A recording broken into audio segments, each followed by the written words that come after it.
পৃথিবীর সবথেকে নিকৃষ্ট জায়গা হলো বাজার। কি বলছেন আপনারা বলুন?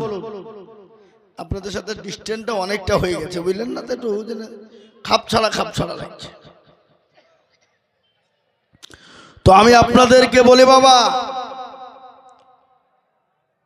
আল্লাহ রাব্বুল ইজ্জাত পৃথিবীর সবথেকে নিকৃষ্ট জায়গা ঘোষণা দিয়েছেন বাজার। আর পৃথিবীর উত্তম জায়গা, সে জায়গাটার নাম হলো কি গো? মসজিদ। তো আমরা মুসলমানরা মসজিদে প্রাধান্য দিই না বাবা, আমরা বাজারে প্রাধান্য দিই। আর এই দেওয়ার জন্য আজকে এই জাতির বড় দুর্দিন। বলেন তো, এ জাতির দুর্দিন না সুদিন? না আপনারা মনে করছেন বাগিচা পাড়ার মানুষ, তারপরে রঞ্জিত পাড়ার মানুষ, কুতবা পুকুরের মানুষ, চন্দ্রহাটের মানুষ, আমরা সংখ্যায় বেশি, কোনো টেনশন নাই আমাদের। কি বলছেন? হ্যাঁ, কিন্তু বাপ সে কথাই বলে না, লাখ টাকার বাগান খায়, 1 টাকার ছাগলে খায় না। তো আজকে আমাদের জো হয়ে গেছে এটা বাবা। এত মুসলমান, অত মুসলমান, আজকে ভাবছি আমাদের কোনো কৃতিত্ব নেই, আমাদের কারো দাঁড়িয়ে থেকে ক্ষমতা নেই যে এটা কেন হবে, কি কারণে হবে, কেন হবে, সব ভাবছি ওদের হাতে। কি বলছেন আপনারা বলুন? এই যে এশায়াতটা হচ্ছে, আপনাদের দিকে হচ্ছে না? কথা বলেন। আজকে বলেন তো, আজকে এশায়াত করতে গিয়ে 58 লক্ষ মানুষের নাম বাদ পড়লো, ওটা পশ্চিম বাংলায়।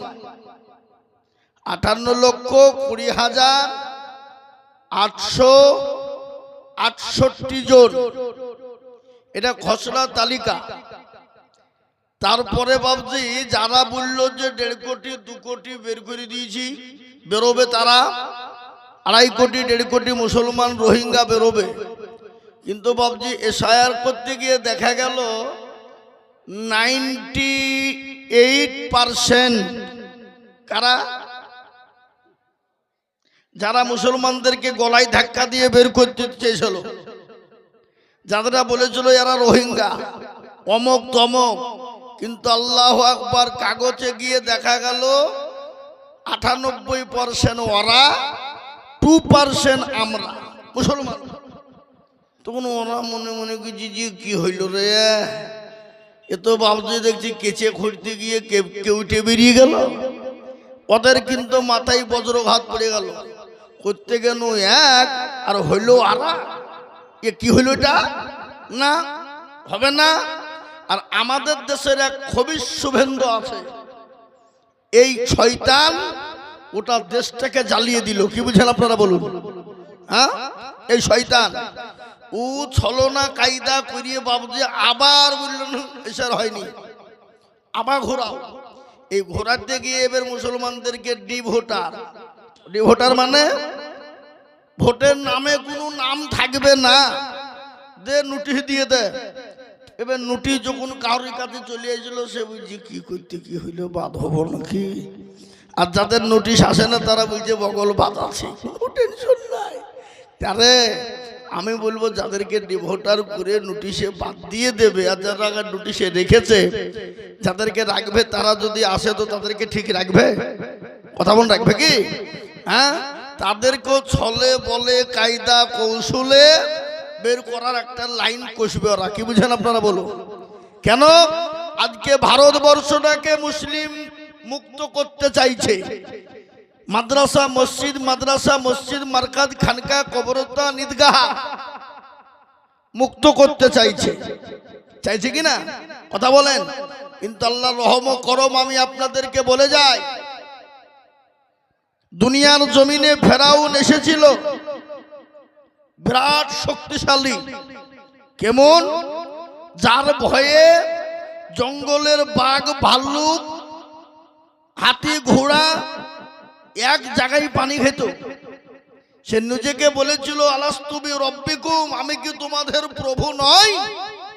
আমি কি তোমাদের খোদা নই? সবাইকে ভয়ে দেখিয়ে দিয়েছিল বাবা, মুসলমানদেরকে ঘাবড়িয়ে দিয়েছিল, ইসলামকে মিটিয়ে দিতে চেয়েছিল।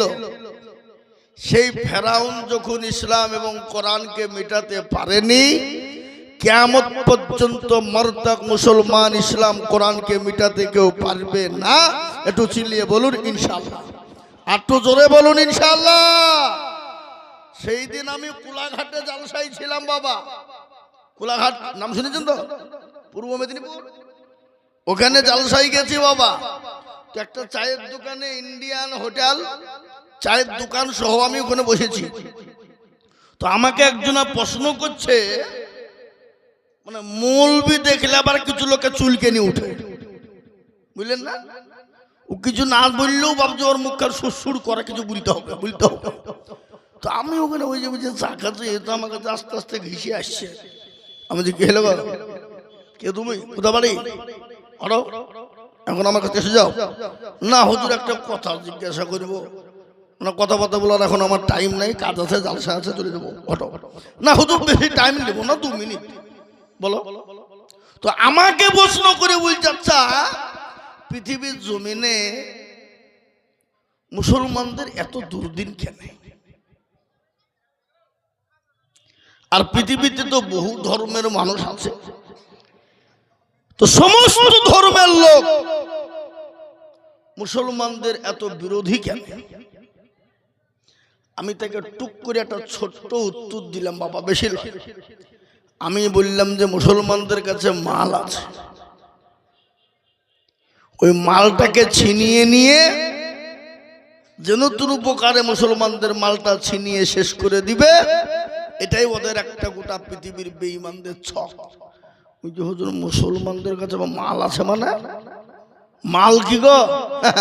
শোনা, যে মাল মুসলমানদের কাছে আছে সে মাল গোটা পৃথিবীর কোন জাতি, কোন ধর্মের কাছে নাই। তাই নাকি? তো বলে মূল্য কত? মূল্য কত জানো? আসমান এবং জমিন তথা পৃথিবীকে যদি এক পাল্লায় রাখা হয়, আর ওই মুসলমানদের কাছে যে মালটা আছে সে মালটাকে যদি এক পাল্লায় রাখা হয়, গোটা আসমান জমিন গোটা পৃথিবী আকাশের দিকে উঠবে, আর ওই মালের পাল্লাটা নিচের দিকে নিয়ে যাবে। বলেন কি? এত বড় মাল মুসলমানদের কাছে আছে, আমার তো জানা ছিল না, আজকে নতুন শুনছি আপনার কাছে। আমি যে হ্যাঁ গো, মালটা কি একটু বুঝবেন না? বলে বলবো, বলবো, থামো। আমি যাই, আর এক কাপ চা দাও। তো বাবুজি চালি তখন খায়ার একটু করে চুমুক দিয়ে আর বলছে, শোনা এখানে 2টো বিল্ডিং আছে। কটা? এখানে একটা 5তলা বিল্ডিং দেখছো, আছে? বলে হ্যাঁ আছে তো। আর ওই দেখো পাশে এখন টিনের চালা দেখতে পাচ্ছ, 2তলা টিন দিয়ে ঘেরা ঘর। বলে হ্যাঁ হুজুর আছে তো, তত ভালো দেখতে পাচ্ছি। তাহলে শোনো, 5তলা বিল্ডিংটা কিন্তু পুরো ফাঁকা, কিছু নাই, মাল করে কিছু নাই ওখানে। কিন্তু ওই টিনের চালা যে ঘরটা দেখছো, ওই ঘরটাতে 30 কিলো সোনা আছে। ক কিলো? জোরে কথা বলো না। 30 কিলো। তো ওই 30 কিলো সোনা যেখানে আছে, তো চোর বা ডাকাত যারা হবে তারা ওই 5তলা ফ্ল্যাটে যাবে না? ওই 30 কিলো সোনা আছে ওই ঘরে যাবে? কোনটা যাবে বলো, তাড়াতাড়ি বলো। ওই যে হুজুর মাল যে ঘর আছে সে ঘরে যাবে। ও তাহলে বুঝেছো তুমি? তো বলে হ্যাঁ। বলো ওই টিনের ঘরে মাল আছে, মাল মানে সোনা আছে 30 কিলো। তো চোর ডাকাত ছিনতাই বাজের রাহাজানি অত্যাচার তো ওই ঘরে হবে, হবে কিনা? হ্যাঁ তা তো ঠিক, এটাও বুঝলাম। ওই ঘরে খালি যাবে না। তাহলে মুসলমানদের কাছে মালটা বলছে না? বলে আরে খেপা, তোমাকে ওই তো বলবো আমি। শোনাম বলে আজকে শোনো, পৃথিবীতে যত ধর্ম আছে, ইহুদি, নাসরা, খ্রিস্টান, জৈন, বুদ্ধ, ডোম, ডকল, মুসলিম, মেথর, খোল, ভিল, মুসি, মুন্ডা ইত্যাদি সমস্ত জাতি আজকে মুসলমানদের বিরোধী কেন জানো? যে মুসলমানদের কাছে ওই মালটা হলো কোরআন, যে কোরআনটা পৃথিবীর কোন জাতির কাছে নাই, যে যার যে মুসলমানদের কাছে আছে তার জন্য ওই কোরআনটাকে কেড়ে নিয়ে রাস্তে নাবুদ করে দেওয়ার জন্য আজকে গোটা পৃথিবীর বেঈমানরা মুসলমানদের বিরোধী। তখন বলছে কথাটা তো ঠিকই বলেছেন হুজুর। হ্যাঁ, আজকে পৃথিবীতে বহুত কিতাব আছে, গীতা, বাইবেল, পুরাণ, তুরান, এরান, তুরান ইত্যাদি আছে না নাই? কিন্তু এগুলা লিখেছে কারা? দুনিয়ার লোক, দুনিয়ার কলিমুদ্দিন সলিমুদ্দিন তারা।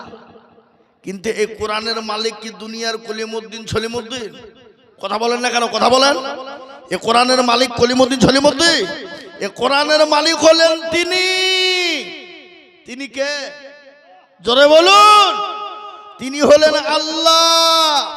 আর এই কোরআনের মতন এই মাল যতদিন মুসলমানদের কাছে আছে, পৃথিবীর কারো বাপের ক্ষমতা নাই মুসলমানদেরকে নাস্তে নাবুদ এবং শেষ করে দিতে পারে। কি বলছেন আপনারা? বলুন, কথা বলুন, কথা বলুন। এই কোরআনে আল্লাহ নিজেই বলেছেন, ইন্না নাহনু নাযালনা যিকরা ওয়া ইন্না লাহু লা হাফিজ। আল্লাহ বললেন কোরআনের মালিক আমি, এই কোরআনের দায়িত্ব আমি আল্লাহর। কিভাবে হেফাজত করব? আজকে বলুন, এই কোরআনকে নিয়ে বিরোধী চলছে না? চলছে না? কোরআনকে নিয়ে কুরুচিকার মন্তব্য চলছে কিনা? কিন্তু এটাও শুনেলেন, কোরআনকে নিয়ে যারা বিরোধিতা করেছে, করবে, আল্লাহ তাদেরকে দুনিয়ার জমিনে নাস্তে নাবুদ করবেই। বলুন ইনশাআল্লাহ। যারা বলেন ইনশাআল্লাহ, এতে কোনো সন্দেহ নেই। কিছুদিন আগে 2024-এ দিল্লির জমিনে অসীম রেজা বলে একজন বেঈমান কোরআন থেকে 26টা আয়াত বাদ করে দিতে চাইল। সুপ্রিম কোর্টে আপিল করে দিল, বিচারাধীন হয়ে গেল। সুপ্রিম কোর্টের যিনি জাজম্যান, তিনি বললেন কোরআন থেকে 26টা আয়াতকে বাদ দিয়ে দিতে হবে, এটা রাখা যাবে না। ওলামায়ে হযরত, ওলামায়ে কেরাম, আলেমে দ্বীন, ওলামায়ে দ্বীন, আজকে আপনাদের কাছে এটা আমি বলতে বাধ্য। পৃথিবীর জমিনে, ভারতবর্ষের জমিনে আলেম ওলামারা কি করেছে আর কি করেনি সেটাও আজকে আপনাদেরকে আমি বলবো।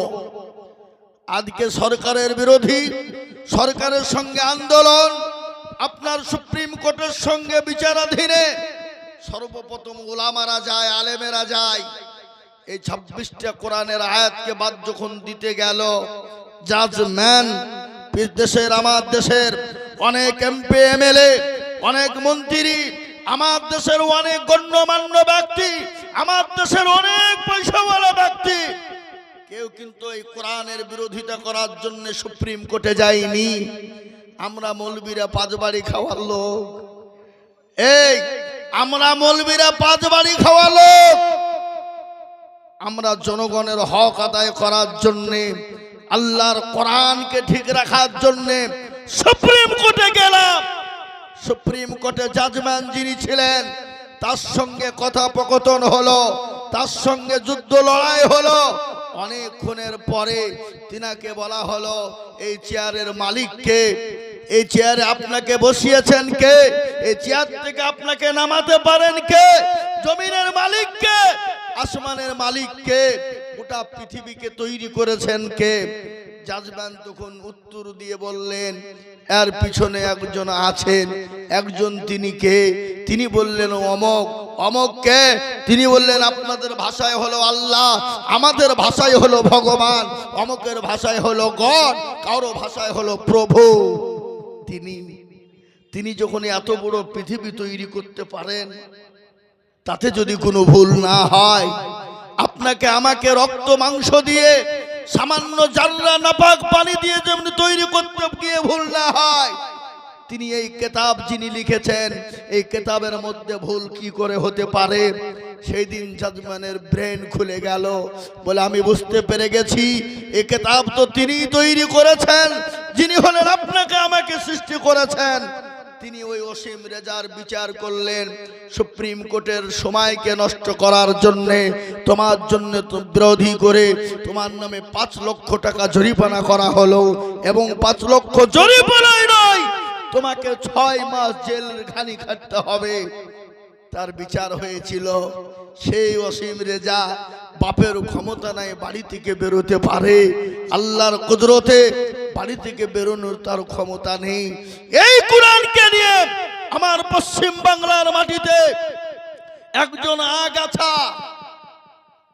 আগাছা অসীম সরকার, আমি 5 দিন আগে জালসা করে এলাম ওর এলাকায়, আগামী কালকেও ওখানে জালসা আমার আছে, কালকে যাব হরিণঘাটা থানায়, কার ওখানে জালসা আমার আছে, গত 5 দিন আগেও করে এলাম।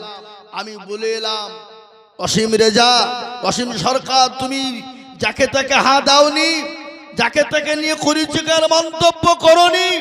পৃথিবীর জমিনে উতবা, সাইবা, মুগীরা, আবু জেহেল কোরআনের বিরোধিতা করেছিল, আল্লাহ তাকে নাস্তে নাবুদ করে দিয়েছে। তুমি তৈরি থাকো, তোমার মতন অসীম সরকারকেও আল্লাহ ছাড় দেয় কিন্তু ছেড়ে দেয় না, তোমারও বিচার আল্লাহ করবেই। আল্লাহর কোরআনের বিরোধিতা যারা করেছে, আজকে আমি বলবো বন্ধু, প্যারা নবী সাল্লাল্লাহু আলাইহি ওয়াসাল্লামকে আবু জেহেল বলেছিল, মুহাম্মদ সাল্লাল্লাহু আলাইহি ওয়াসাল্লাম তোমার বংশ নির্বংশ করে দিব, তোমার কোরআনকে মিটিয়ে দিব। আল্লাহ বললেন, নবী গো আপনি চিন্তা করেন না, কোনো টেনশন নেই, আমি ইজ্জতের মালিক। ইজ্জতের মালিককে জোরে বলুন। আল্লাহ বলেছেন বেইজ্জতের মালিককে। আল্লাহ কোরআনে বললেন, কুলিল্লাহুম্মা মালিকাল মুলকি তুতিল মুলকা মান তাশা ওয়া তানজিউল মুলকা মিম্মান তাশা ওয়া তুইজ্জু মান তাশা ওয়া তুজিল্লু মান তাশা ওয়া বিয়াদিকাল খায়র ইন্নাকা আলা কুল্লি শাইইন কাদির। আল্লাহ বলে দিলেন, ইজ্জতের মালিক আমি আল্লাহ, বেইজ্জতের মালিক আমি আল্লাহ, সম্পদ দেওয়ার মালিক আমি আল্লাহ, কেড়ে নেওয়ার মালিক হলাম আমি আল্লাহ। আমি যাকে ইচ্ছা করি ইজ্জত বাড়িয়ে দিই, ইচ্ছা করি আমি তাকে বেইজ্জতি করে দিই। কোরআন বলে দিল, কবিও বলেছে, রাজ্য মান সিংহাসন এসবই করি দান, আর সাখান সাগি কেড়ে নিয়ে ফকির বানান। এ বাচ্চাকে ফকির করে, ফরকে করে দান, আর ভাঙা গলার পৃথিবীতে তো তার কাম। এ কত হাজার টাকা কত জনে লয়, আর সারাদিন খেটে কেহ অনাহারে রয়, কেহ বা 1000 টাকা পাইবে না মাগিনাতে, আর কেহ বা ঘোড়ার গাছ কাটে পেটে ভাতে। ও আল্লাহ ওয়ালা দিন ওয়ালা ইমান ওয়ালা শুনুন, আল্লাহ হলে ইজ্জত বেইজ্জতের মালিক। আল্লাহ বলেন, নবী আপনি কোনো টেনশন করবেন না। ওগো নবী, যারা আপনাকে মিটিয়ে দিতে চায়, যারা ইসলাম এবং কোরআনকে মিটিয়ে দিতে চায়, আমি আল্লাহ তাদেরকে মিটিয়ে দিব। যাদের নাম লওয়ার মতো লোক গোটা পৃথিবীর জমিনে কেউ থাকবে না। বলেন তো, আবু জেহেলকে কেউ চিনে? আবু জেহেলের নাম কেউ নেয়? আচ্ছা বলেন, পৃথিবীতে বিভিন্ন জাতি ধর্ম আছে, কোন জাতি কোন ধর্মের ছেলের নাম আবু জেহেল রাখে? হ্যাঁ, কেন? ওরাও পর্যন্ত জানে যে 1 নম্বর হারামি মার্খা লোক ছিল আবু জেহেল। কি মার্খা? হারামি মার্খা। তার লেগে বাবজি ওরাও বলে যে হারাম যদি না থাকতো, তাহলে আজকে আমরা সুন্দরভাবে ইসলামের ছায়ার তলে ঢুকে থাকতাম, আজকে আমাদেরকে অন্য ধর্মে অন্য জাতির ঘরে ঢুকতে হতো না। কিন্তু বলেন, সে আবু জেহেলের নাম আল্লাহ মিটিয়ে দিয়েছে। আজকে আমাদের দেশে অনেকেই আছে, দেখেন, নামাজ নাই, রোজা নাই, কুল নাই, কলমা নাই, উত্তর নাই, দক্ষিণ নাই, কিচ্ছু নাই, কিছুই করে না, মদ করে, গাঁজা করে, চুল্লু করে, হেরোইন করে, সব খোর আছে না নাই? হ্যাঁ, তাকে যদি আপনি বলেন যে তুই পাকা আবু জেহেল রে, তো আপনার ঠুটনি উড়িয়ে দিবে। দিবে না? দিবে না? এই কথা বলেন, তুই আমাকে আবু জেহেল বললি না, আবু জেহেল বললি না। কিন্তু মাল তো একক তো জীবনে নামাজ পড়ে না। আজকে আমাদের মুসলমানরা নামাজ পড়ে, খালি মদ করে দোহ দিলে হবে? হ্যাঁ, আমাদের দেশে দেখালেন মদ করে একজন যদি মসজিদে নামাজ পড়তে যায়, তাকে ঘাট ধরে বের করে দেয়। দেয় না? কথা বলেন না, তাই তো? হ্যাঁ, কিন্তু তার থেকে বড় হারামখোর মসজিদে গিয়ে সভাপতি হয়, আছে না নাই? আপনাদের দিকে সব নাই। একজন মদ খায়, সে মসজিদে গেলে থেকে ঘাট ধরে বের করে দেয়, কিন্তু তার থেকে যে আরো বড় হারাম খায়ও আছে, আছে না নাই? নাম করবো? হ্যাঁ, সে আবার গিয়ে মসজিদের সেক্রেটারি, সভাপতি। আর আমাদের দেশের মসজিদের সেক্রেটারি সভাপতি কারা? মসজিদের দরজা চিনে না যারা, সপ্তাহে একদিন যায় নামাজ পড়তে, আবার মসজিদের সেক্রেটারি সভাপতি হয়ে বসে আছে। আবার মসজিদে শুনালেন এমনও মসজিদের সেক্রেটারি আছে যে মসজিদের টাকা দিয়ে লটারি কাটে। হ্যাঁ, আসেন না, লটারি কেটে টেরে গুঁজেছে, টেরে। শুক্রবারের দিন আঁকাবি করে যে আল্লাহু আকবার, রুকুতে গেছে, উঠতে দিয়ে নুঙ্গি খুলিয়ে পড়ে গেছে, লটারিও পড়ে গেছে। ও নুঙ্গি তোলা বাদ দিয়ে লটারি তুলছে, বলে ইজ্জত চলে যায়, যাক বেইজ্জতি হওয়া যাবে না। কি বুঝলেন? এইটা আমাদের সমাজ, কি বলবেন বলেন? হ্যাঁ, একজন মদখোর মসজিদে গেলে তাকে দূর দূর করে বের করে দেয়, আর একজন সুদখোর, টাটকা সুদখোর, সে হচ্ছে মসজিদের সেক্রেটারি, ঘুষখোর। এখন তো সুদ লয়, হাদিয়া, ঘুষ লয়, হাদিয়া, হাদিয়া দিয়ে হচ্ছে, এটা হচ্ছে হাদিয়া, পাল্টে দিয়েছে নাম। সুদ টাকা পাল্টে দিয়েছে বলে সুদ লয়, খারাপ, এটাকে ইন্টারেস্ট। কি বুঝছেন আপনারা বলুন? আজকে আমরা এটা জানি, শুয়োরের মাংস খাওয়া কি কথা কয় না? কেউ খাবে? কোন মুসলমান খাবে? কিন্তু শুয়োরের মাংসের থেকে যে আরো হারাম আছে, কি বুঝছেন? আপনি মনে করছেন শুয়োরের মাংস খাওয়াই হারাম, আর সুদের টাকা দিয়ে খাসির মাংস কিনে নিয়ে খাওয়া কি জায়েজ? এটা হালাল, ওর থেকেও বড় হারাম। কি বুঝছেন আপনারা বলুন? আমাদের সমাজে সব নাই, কি বলেন আছে? কাকে দোষ দিবেন আপনি? আজকে কার কথা বলবেন? মসজিদ বানাচ্ছে মার্বেল টাইলস দিয়ে, মসজিদে মুসল্লি নাই, ফজরের আজান দিছে, আসসালাতু খায়রুম মিনান নাও। আমরা বেলা 8টা 10টা না হলে বিছান ছাড়ছি নি। জঙ্গলের পশু বলছে ঘুমাবো না, মাছ বলছে ঘুমাবো না, হাতে ঘোড়া ভাল্লুক কুরদুম্বা বলছে ঘুমাবো না। পৃথিবীর সৃষ্টির সেরা জীব মানুষ, বেলা 8টা 10টা না হলে বিছান ছাড়ে না। কি বলছেন আপনারা বলুন? এটা আমাদের সমাজে আছে না নেই? হ্যাঁ, আল্লাহু আকবার। আল্লাহ রাসূলুল্লাহ সাল্লাল্লাহু আলাইহি ওয়াসাল্লাম বলে গেলেন, বাড়িতে যদি মেয়ে ছেলে আর ছোট বাচ্চা যদি না থাকতো, আমি গোটা পৃথিবীর জমিনে আইন করে দিতাম, যারা ফজরের নামাজ মসজিদে পড়বে না, মসজিদে যারা ফজর নামাজ আদায় করবে না, তাদের বাড়িগুলাকে আগুন দিয়ে জ্বালিয়ে পুড়িয়ে দাও। কিন্তু বাড়িতে ছোট ছেলে আছে, মেয়েরা আছে, তাদের জন্য মসজিদ বাড়িগুলাকে পুড়িয়ে দিতে নিষেধ। এ বন্ধু, কাল কখন আছি আজ কখন আছি ঠিক নেই। কাল যে আপনার আমার মসজিদে এলান হবে না, কোনো গ্যারেন্টি আছে? জোরে বলুন। তাহলে তুমি বেলা 12টা পর্যন্ত ঘুমাও, 9টা পর্যন্ত ঘুমাও, মসজিদে আজান হয় আসসালাতু খায়রুম মিনান নাও, এটা তোমার কর্ণে কহরে ঢুকে না, কর্ণে কহরে প্রবেশ হয় না। জি, ফজরের নামাজ কাজা, জোহর কাজা, আসর কাজা, মাগরিব কাজা। কবি বলেছেন, কেমন করে ঘুমাও তুমি ফজর করে কাজা,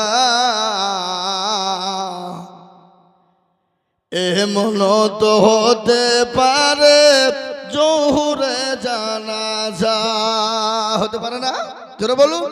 কেমন করে ঘুমাও তুমি ফজর করে কাজা, এমন তো হতে পারে জোহরে জানাজা মানুষ, এমন তো হতে পারে জোহরে জানাজা। মুসলিম হয় না জন্ম নিলে মুসলমানের ঘরে, কাফের মুমিন পার্থক্য নামাজের হালতে মানুষ, কাফের মুমিন পার্থক্য সালাতের উপরে। এ জীবনে নামাজ কবু করিল না কাজা, এমন তো হতে পারে জোহরে জানাজা মানুষ, এমন তো হতে পারে জোহরে জানাজা। এ মুসলমান, জোহরে জানাজা হতে পারে কিনা জোরে বলুন? কোনো গ্যারেন্টি আছে না? আপনাদের দেশের লোক মরে না? মরে? এ মুসলমান শোনেন, ও আল্লাহ ওয়ালা, আজকে মুসলমান নামাজ পড়ে না, ফজর নাই, জোহর নাই, আসর নাই, মাগরিব নাই, এশা নাই, চায়ের দোকানে, পানের দোকানে, মাঠে ঘাটে আমরা সময় নষ্ট করে দিই, কিন্তু আমাদের মুসলমানরা নামাজ পড়ে না। যদি বলে হুজুর পড়ে, কজন পড়ে? আপনি হিসাব করুন, বিশ্লেষণ করুন, গণনা করুন। 98% মুসলমান নামাজ আজকে পড়ে না। পড়ে 98%। ক% পড়ে গো? 2% লোক নামাজ পড়ে, তাই না? তো যারা 2% লোক নামাজ পড়ে, আপনাদের কি মনে হয় যে 2% লোকের নামাজ হয়ে যায়? হয়? 100 হয়?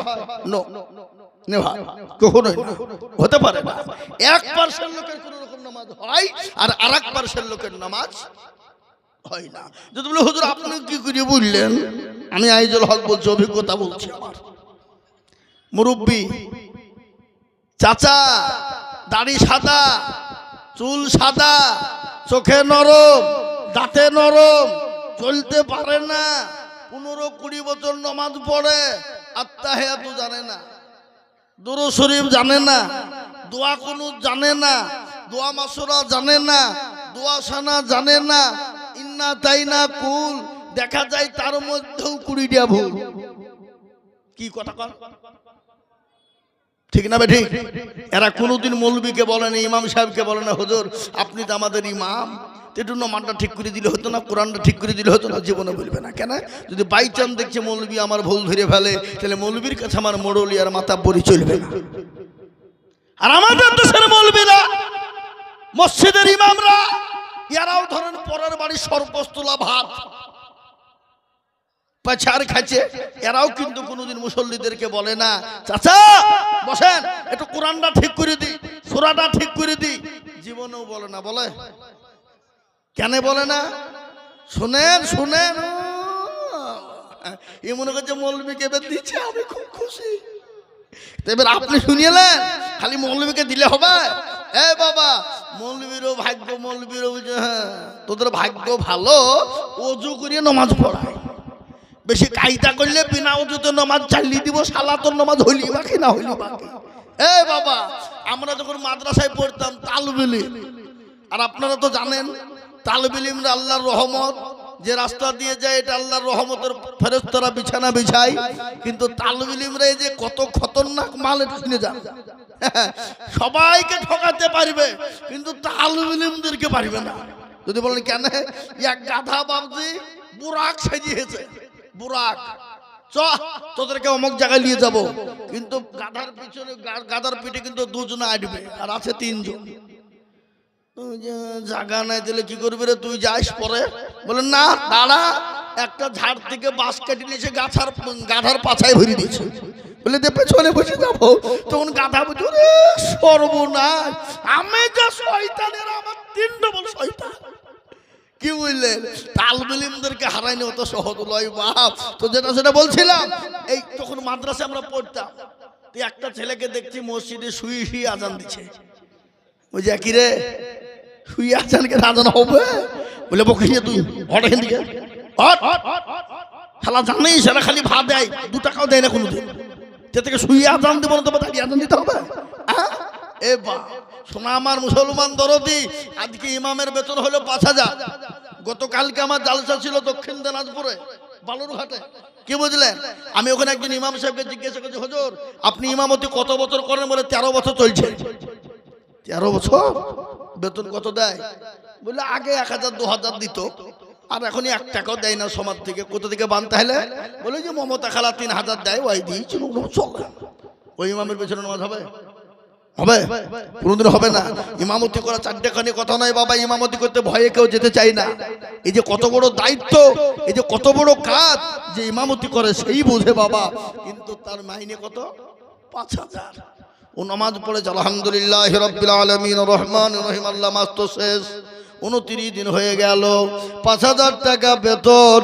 আল্লাহ ছেলের জন্য আপনার জামা কিনবো না, স্কুলের ফিজ দিব, খাতা কিনবো না, কলম কিনবো, বেবির ছায়া কিনবো না, ব্লাউজ কিনবো, গায়রিল মাগদুবি আলাইহিম ওয়ালাদ-দাল্লিন। ফেরেশতা বলছে কি নামাজরা? বলে আয় একবার শিখবো, আয় দেখবি মৌলবীকেও পিটবো, মুসল্লিকেও ফাটাবো। আজকে হাদিসের মধ্যে রাসূলুল্লাহ বললেন